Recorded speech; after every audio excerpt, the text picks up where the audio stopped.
My father told me a story once. I'll never forget it, for a few reasons. I think it's the first story he ever told me as a child. It's also the story of how my grandfather died. But honestly, that isn't the reason. You hear stories on TV, or sometimes you overhear something in a public place. People talk about ghosts and aliens, and you think to yourself, that ain't real. They're making it up, or they're mistaken, or they're crazy, or something like that. You just can't believe it. Until something happens. Something that brings it all together, connects the dots in a way you didn't think of before. Maybe it happens to you. Maybe you hear the same story again and again, happening to different people. It doesn't take long for the world to become a lot bigger than you thought it was. As I said, this is a story my father told me, but I never believed it, even though he swore up and down it was true. It wasn't until I started clicking around the internet I started to believe. I started to hear other stories, just like the one my father told me. It didn't take me long to believe in the rake. That's not what my father called it, of course. He's never used the internet in his life. He wouldn't know what the consensus has taken to naming it. When he chose to call it something other than it, or that thing, he called it Skinwalker, after an old Navajo tale his grandfather told him. But I'll tell you the story, the way he told it to me. We were out hunting one night, he'd tell me. Coyotes. We'd kill them for $50 a skin. They lived on a dairy farm in Ohio. They'd kill calves sometimes. We'd do it every night because we needed the money. Sometimes, while we were out, we'd come on a deer and kill it. Our landlord didn't mind, and it could feed our family for a few nights and save us some money. Anyway, we were done making our rounds and heading home, walking, because we didn't have a car or some four-wheeler back then. We'd cut through the woods. That's when we came up on it. Blood everywhere. Splattered on the trees, in the grass, in the creek, everywhere. At first, we figured it was a pack of coyotes. We'd seen it sometimes. They can't scavenge and start hunting deer or cattle. The worst was when they bred with feral dogs, but this wasn't like that. See, when a pack of dogs or wolves or coyotes attack something, they do it right. They'll pick off one that's weak or sick or old or just plain small. They'll hunt it, draw it into a corner, someplace it can't get out of, and they'll run it right to the biggest one, the alpha. And that deer will never see that alpha. It might hear it, but it won't see it. It'll just notice that its throat is gone, and then it'll drop dead. It's quick, it's clean. That wasn't what happened here. Something had run up on a den of deer. Coyotes won't attack a den, wolves neither, because they get too much of a fight. There were three, I think, 3 bodies, just torn apart. You'd see a head here, a leg here, a torso there. Predators don't do that. They don't leave behind scraps. What had done this hadn't done it for food. It had done it for fun. But we didn't know that. We saw a bunch of carcasses, and we think it's something we got to take care of. I remember my dad telling me to go home. He thought it was a pack of feral dogs. But I wasn't leaving him, and I damn sure wasn't walking through 2 miles of woods alone, with nothing but a .22 and a pocket knife. He was only 13 at the time, so a .22 rifle was about the only gun he could reliably use. Dad had the shotgun, and I wasn't going anywhere without it. Took me a while to convince him. But finally we began tracking whatever did that. It wasn't hard either. We just followed the blood. Either that thing bled a deer before it got away, or it dragged one for a mile. I don't know. All I know is I'd never seen my dad scared before that night. We started hearing noises. I've been in a lot of woods in my life. I've been all over the world, and I ain't never heard noises like I heard that night. I heard things screaming. Heard deer and fox and rabbits and raccoons and birds. Just scared. Keep in mind, this is maybe 12 or 1 o'clock. Except the fox and some birds, nothing was supposed to even be awake. But they weren't just awake. They were moving.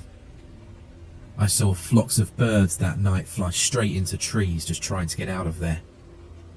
We came up on a pack of coyotes. Nearly shot a couple, thinking it was what we were looking for. But then we saw they were running towards us. They ran right past us, didn't even notice. Then some deer did the same. Then some rabbits, squirrels, foxes, even a couple of wild hogs. These things were supposed to be eating each other, and the only thing they cared about was getting out of there. We should have put it together that maybe whatever we were tracking, it wasn't something we were supposed to see, and it wasn't something we could kill. I don't know why we didn't just go home. I guess we were curious. I think that was my dad's nature, to go towards trouble, to fight. And knowing what I knew about what my father did during the war, my nature was to stay close to him. We finally get into an open valley. It was normally a soy field, but it wasn't in season, so it was just flat dirt. We saw the tracks then. A lot of the animals fleeing the forest had paved over the land, but where that deer blood was, nothing had taken a single step, like they were leaving it for us to find. The tracks were shallow. Whatever it was couldn't have weighed more than 100 pounds, but that didn't mean much. A bobcat weighing 40 pounds wet nearly tore out my damn throat once. All that means is it's quick and hard to hit. So we follow the tracks, and it doesn't take us long to find where it is. There's this old schoolhouse that sits on top of a hill. Half of it had been ripped out by a tornado, but no one lived there, not for a long time. We caught homeless people in there sometimes, or druggies looking for a safe place to shoot up. We figured maybe that was it. Maybe it was some sick kid riding a high. But we didn't think that for long. We get within 50 yards, and we hear this noise. A screeching kind of sound. It was sort of made up of two different sounds. One was a high-pitched screech. Another was a low-pitched growl. It was making both at the same time. We get within 20 yards, and we hear this sound. I can remember thinking it sounded like paper being torn apart, while someone was swinging water in a bucket, back and forth.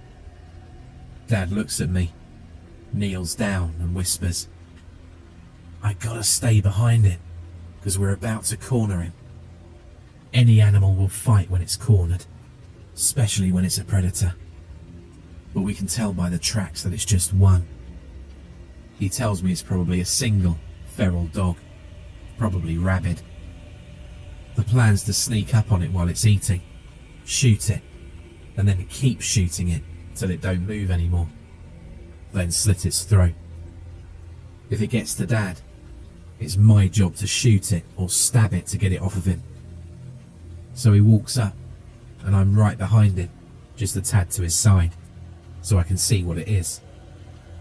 I wish to this day I hadn't. It was leaning over a carcass, tears off its flesh, and throws what it doesn't nibble aside. There's blood all over the brick, glistening in the moonlight. It's pale white, human looking, but not quite human. It had arms and legs like a human, but it sat like a monkey, hunched over. Its hands weren't normal. It had long fingers with claws at the end. So we see that, and my dad hesitates. He wasn't about to fire on a person. So he clears his throat to try and get it to turn around. I swear to God, all the noise just ceased. I ain't ever heard true silence before that, and not after it. But for 2 seconds, nothing, and I mean nothing, made any noise. Which made it all the louder when it turned around, made this shrill cry, and jumped on Dad. He got a shot off. I think he missed. If he hit the thing, it didn't mind. But it was on him, tears parts of him off. I start shooting it with a .22, point blank, but it barely bled the thing. I got off 5 rounds, and then I started hitting it with the gun butt, but it wasn't budging. It didn't even register I was there. It clawed at my dad, taking off bits of his flesh. It started on his torso, ripping off the skin. Then it moved up. It scalped him, tore off all of his facial features. Then it moved on to the rest of his body. I don't exactly remember what happened, but somehow my dad's knife ends up in this thing's shoulder, and my dad ends up on my back. I'm running, and by God I'm running faster than I'd ever run before or after. And it's following me. I end up back in the woods, opposite the ones we'd been in. I'm heading towards my landlord's house, because it's half a mile away. I can hear this thing screeching and moaning. I hear the tree branches crack and get thrown around. It sounds like someone's taking an axe to every single tree I pass. It's cracking so loud and often, but I just ain't looking back. Finally, I trip into gravel. I look up, and there's my landlord and a bunch of his buddies, drinking around a campfire. I scream and I cry, and they come over. I'm telling them to call an ambulance, and he looks at me, and I'll never forget what he said. "What is that on your back?" he asked me. Just as he said it, he saw. One of those god-awful flannel shirts my dad wore everywhere. It was what was left of my dad. Most of his head, his torso, but nothing after the waist. Suddenly we hear it, screeching. He grabs me. My dad gets thrown on the ground. I'm fighting him, crying, because I think we can still save him, somehow. But my dad had been gone before I ever picked him up. He has to pick me up and throw me inside before I come with him. He and his buddies, we're all inside, and they're locking doors and getting guns. The landlord's asking me, "What happened? What happened?" But I just don't know what to tell him. He pieced enough of it all together to understand that there was something dangerous there. All the lights in the house are on, and someone calls the cops. They'll be there, but in 15 minutes. We look outside and see it walk in front of the fire they'd made. Don't know what it is. One of them says it looks like an ape. Suddenly, something goes through the window. We shoot at it, but ain't the thing. It's my landlord's dog. Just the body though, not his head or legs. We start pushing things in front of doors and windows when we hear something in the garage. I remember one of his friends saying that the doors are open. We hear metal and glass just get ripped apart. We put a couch and a TV in front of the door to the garage. It banged around some more, but then it got quiet. Not silent like it was before. We could hear it move around some, and the guys were talking, making sure the guns were ready. Someone hands me a pistol. No sooner did I cock the hammer back did we hear something shatter upstairs. Then we heard it screech again, except now it was louder, and it didn't echo and fade out, because it was inside. We all rushed to the one door leading upstairs, and we got to it just as that thing did. It opened it just a bit, and 4 or 5 men just slammed into it. It got its hand through. Someone with a shotgun took care of that. Put the barrel right up to its wrist and pulled the trigger. Cut its hand off, clean. That only pissed it off though. It started pushing on that door, clawing. We were on one side, pushing as best we could, and it was on the other, doing the same. That wood just wasn't going to hold, so someone tells us to keep our heads down. Suddenly, the top half of the door is just gone. My ears are ringing, and there are splinters everywhere. 2 or 3 of them just unloaded on the top of that door. I don't really know where it went after that. The police got there. I was still glued to that door, what was left of it. The sun was up before they got me off of it. They put me in a hospital for a while. A lot of people talked to me, but I didn't talk back. Not for a long, long time. When I got back home, I got a job from the landlord working on the farm. We didn't talk much, not about the thing. But I signed up for the army when I was 19, and he sat me down to drink some scotch as a send-off. I asked him, right away, what the police told him. The story they went with was a wild animal, probably a wolf, or maybe a bear that had migrated north. I asked him how they could say that when they had the hand. He looks at me, stunned. He tells me that hand never made it back to the station. The cop who had it in his car wrecked, drove into a tree, died on impact. The hand was never found, probably taken away by an animal. The cops, when they would acknowledge the hand existed at all, said it was simply the paw of a bear that looked like a human hand. I never talked to the landlord again. He went missing when I was in basic. The cops never found him. They said he owed some people some money and just ran away. But I don't think it's that simple. I never went back to those woods. I wouldn't, even if I had the whole goddamn US Army at my back. But that was a lie. When my mother died, I don't think my father felt he had anything left, and that he might as well settle old scores. He went to those woods. He never came back. The FBI was called. They did a show for everyone involved, but I knew they weren't really looking. I had to get one drunk and slip him a few 50s before he finally told me that they get a few calls about those woods every year, about someone up and vanishing. But that was all he wanted to tell me.